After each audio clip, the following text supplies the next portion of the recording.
Hello and welcome again to another edition of Drummer Nation, the show for and about drummers, where we talk about all things drums and drumming. I'm flying solo today because my esteemed partner, co-host, the great Adam Nussbaum, is on a vacation with his lovely bride somewhere in an undisclosed place. But he'll be back next time, and I'm sure he'll tell us all about it. So I'm also making some changes. I've switched my production software to Ecamm in case anybody sees a difference, trying to make it better. And there's been a learning curve, but I'm having a good time with that. I would like to take a second for what they call a call to action.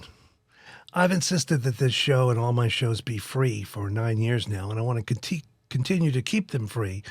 But there are a lot of expenses involved with keeping it rolling. So I have no intention of ever making a profit here, but if you could help us out a little bit, you see on your screen a couple of common ways. One is Patreon, where you sign up for a little debit every month, small amounts. The other one is Buy Me a Coffee, which is more like a tip.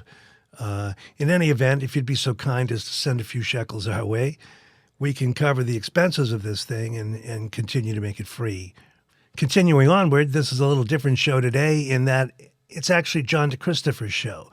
John DeChristopher, a friend of the entire industry, as everybody knows, has his own podcast called Live from My Drum Room with John DeChristopher.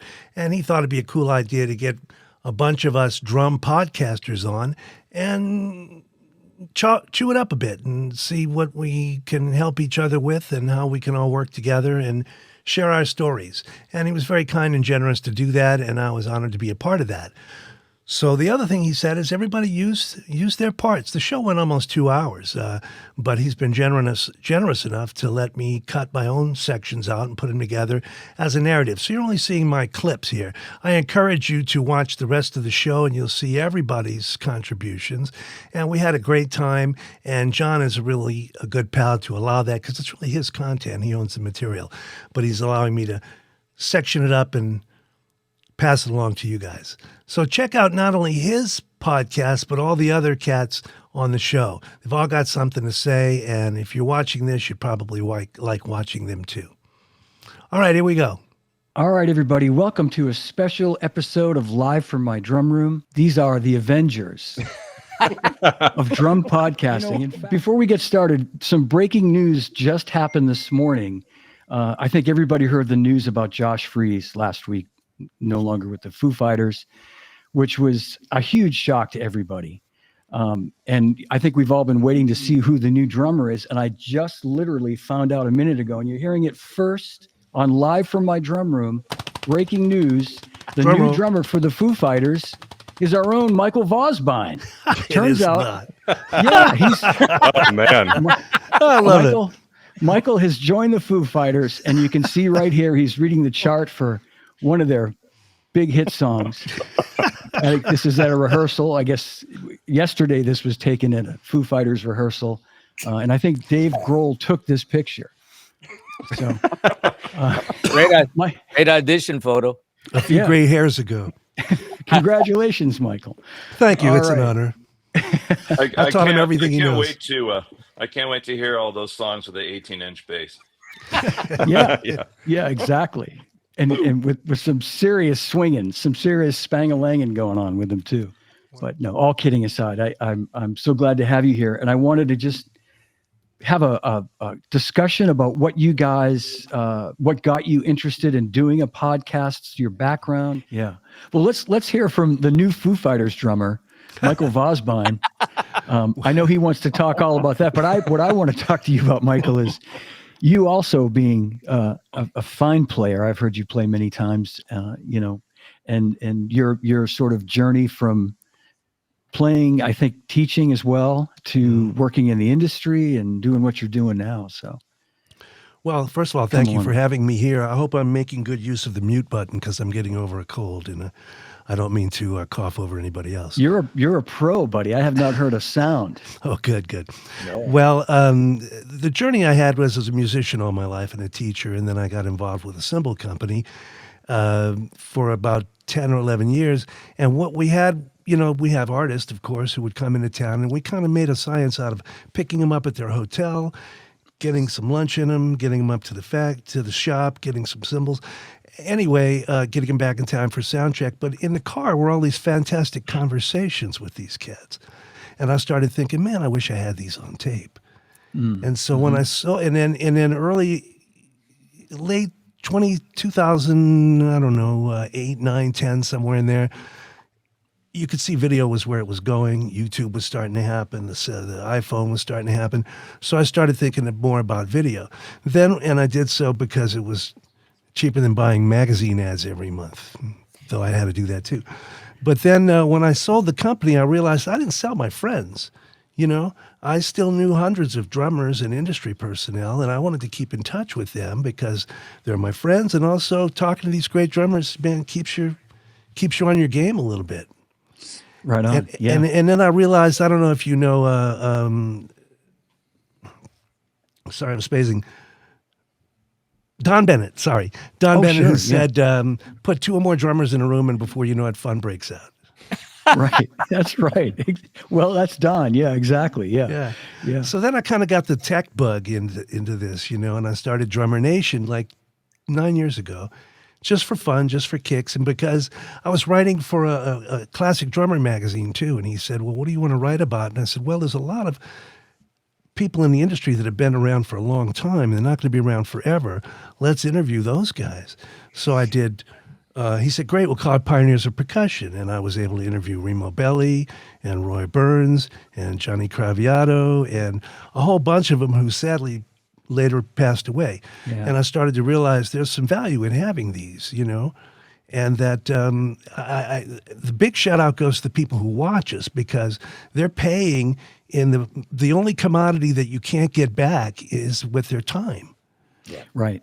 Everybody's watching and listening to these things, and it's a small group, but it's a passionate group of people like all of us who feel these stories are important and these drummers are important. And so, you know, I've been doing that all this time, and I still freelance. I lead a jazz trio once a week, and teach a little bit and, you know, answer the phone when it rings. So I'm happy to be in this august company.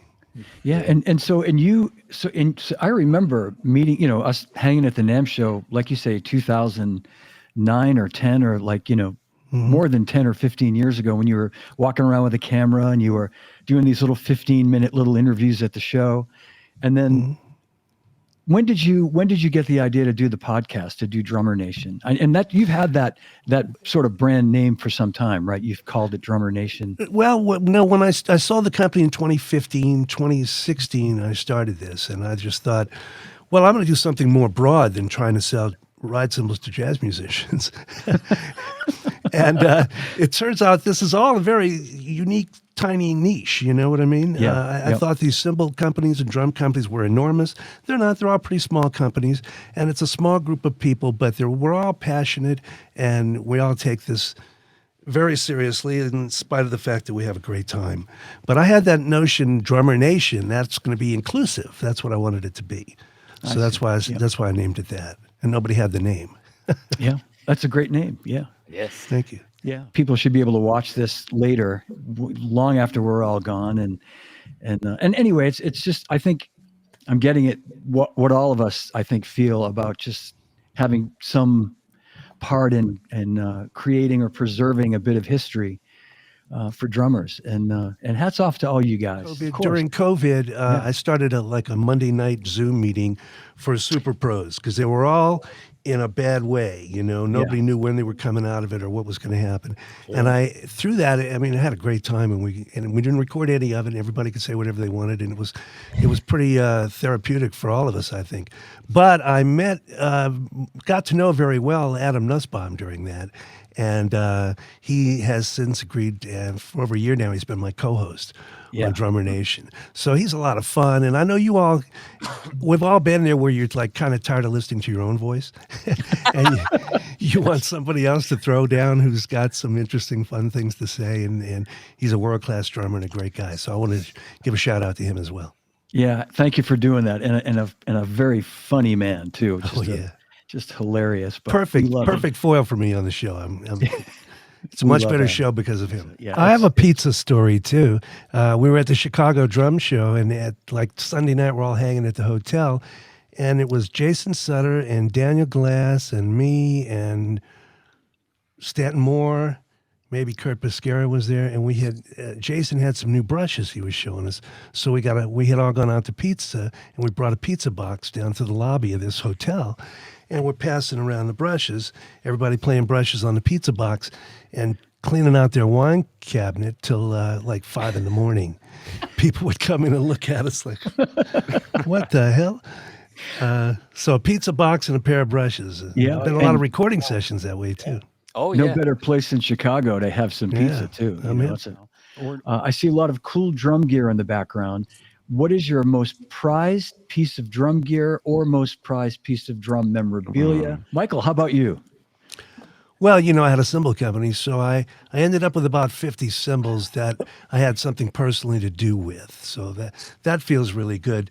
Other than that, I have a 120th anniversary round badge Gretsch behind me that I wanted that round badge thing, but I didn't want to try to pay a fortune for an old one and find out it's the wrong tom or something was broken. And I also have a Donette titanium and a Craviato and a Black Beauty that John Aldridge engraved. That's Beautiful kind of special stuff. to me. And then also an eyeball thing is I have a Zen drum, which you wear this way and you play. I love those. It's John Emmerich's design, and the guy who makes them, Haney, lives here in Atlanta. So I love that. But I have a quick cymbal story. John might appreciate this, especially. Absolutely, I was yeah. talking to Chris Lamb at the New York Phil, right? And he takes me backstage in Avery Fisher, and he's got this chest of great cymbals, and he pulls out one. He says, "Here's one I wish we could copy, man. It's an old 100-year-old K, and it's one left of a pair. And why don't you take this and bring them to the guys in Turkey and see what they can do?" I don't have a case for it or anything. And I said, "Don't worry." So I walk out. I'm outside like a half a block away, and I've got this cymbal under my arm, and some kid running for a bus knocks me flying, and the cymbal falls on the pavement, roughs up the edge. And I don't think Chris knows this story to this day. So I said, "Man, I've had this cymbal in my hand for 5 minutes and I've already messed it up." So I bring it to Turkey and they go, "No problem." And they smooth it out and it's fine. You can't tell the difference. But 6 months later, I get a call from Chris, because nothing ever happened with the Turks with that. He said, "Michael, did you ever send that cymbal back?" I said, "Oh yeah, I'm sure I did." Well, he's looking all over, Symphony Hall there, and I'm looking all over everywhere, and we can't find it. It's missing. It's gone. And I felt just so terrible about it. And then one day, like 6 months later, I get a shipment from Turkey, and in the bottom of the box with no note, no message, is that cymbal. So I was able to get it back to Chris Lamb. And I don't think he knows to this day about what happened to it. But it's fine. Yeah, let's hope. So I asked Vinny one question. This was right at the top of the show. I said, "What's on your mind?" And that's what he laid on us. And you could see the look on our faces. We're just stunned. And I asked him later, "Is that okay that I air that? Because it's been made public?" He said, "No, but go ahead." Yeah. So it's a rare instance where something like what we do is actually news. Right. Exactly. And the other thing I would say about it, first of all, prayers and everything go out to Vinny, because he's one of the greatest who ever lived. And he's in a weird state right now, let's say, but he seems to be positive. But the other thing I wanted to say is every now and then I get to interview some world-class drummers. I mean, I know a lot of them and it's easier, but when I had to do Billy Cobham, I'm like, "Oh my God, it's Billy Cobham." It's so easy to be intimidated. And then the same thing with Vinny. I'd never met him. And what you find out is that they're very gracious, they're very humble, they're very open and accommodating, and just wonderful people. So I was honored that Vinny would make this announcement on the show, but at the same time, hurts my heart. Our best wishes go out to Vinny Colaiuta. I know I speak for all of us. Yeah. Well, I think that news is almost as big as this news that I announced at the beginning of the show, which is you being the new drummer for the Foo Fighters. So I'd still put this at the very top, but then I'd put the Vinny news right below it, real close second. But Yeah, right. anyway, Good callback there, John. you guys made this so easy and so fun. So I'm going to once again thank Bart Vanderzee, Drum History Podcast. Thank you, John. Thank you, Aldo Mazza, Shaping Your Journey.